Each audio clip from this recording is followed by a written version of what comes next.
The complete appearance of the 7 Warlords of the Sea. Kizaru boldly dances the Nika step. It seems the Revolutionary Army's secret can no longer be hidden. Episode 1134 of the One Piece anime is out. Vegapunk has just finalized a secret deal with Kuma, but Kizaru arrives on the scene accompanied by a group of Marines.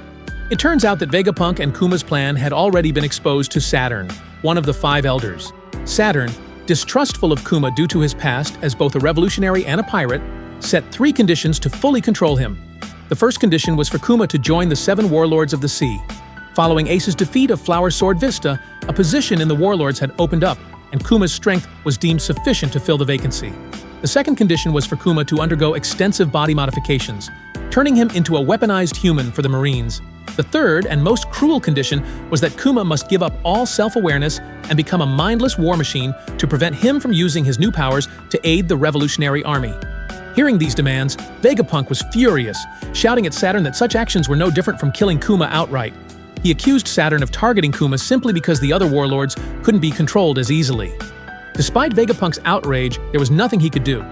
Kuma, holding his face in his hands, seemed deeply conflicted, but in the next moment, tears of gratitude streamed down his face. For this father, every moment of despair he had endured was for this one chance at hope. If sacrificing himself could ensure his daughter's health and happiness, he was willing to do it. This display of fatherly love deeply moved both Vegapunk and Kizaru. But Saturn remained cold and focused, only concerned with how long it would take to completely control Kuma. Vegapunk estimated the modifications would take about 2 years, while Bonnie's treatment would require 6 months of surgery and a year of recovery. To ensure Kuma wouldn't escape or betray them during this time, Saturn proposed holding Bonnie hostage under the custody of CP agents. He also demanded that Kuma and Bonnie not see each other, threatening to send Bonnie to marry Joyce as a slave if the agreement was broken. Not wanting his daughter to suffer the same fate as himself, Kuma agreed not to contact Bonnie, but made Saturn promise not to reveal the truth to her. Saturn reluctantly agreed, unable to find a reason to refuse. Unaware of the situation, little Bonnie was simply curious about the high-tech research facility. What made her happiest was being able to spend the next 6 months with her father by her side. Vegapunk, meanwhile, threw himself into his work with near-manic energy, constantly inspired by new ideas. It was during this time that the concept of creating clones first came to him. As for Kizaru, who was supposed to be supervising the process, he instead became close friends with Kuma.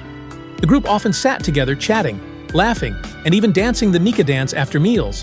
It seemed even an admiral like Kizaru secretly longed for freedom. 6 months passed, and Bonnie's condition improved greatly.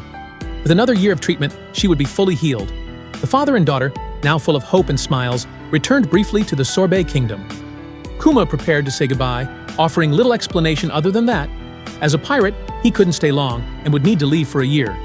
Though it broke his heart, he waved goodbye, knowing he could never turn back.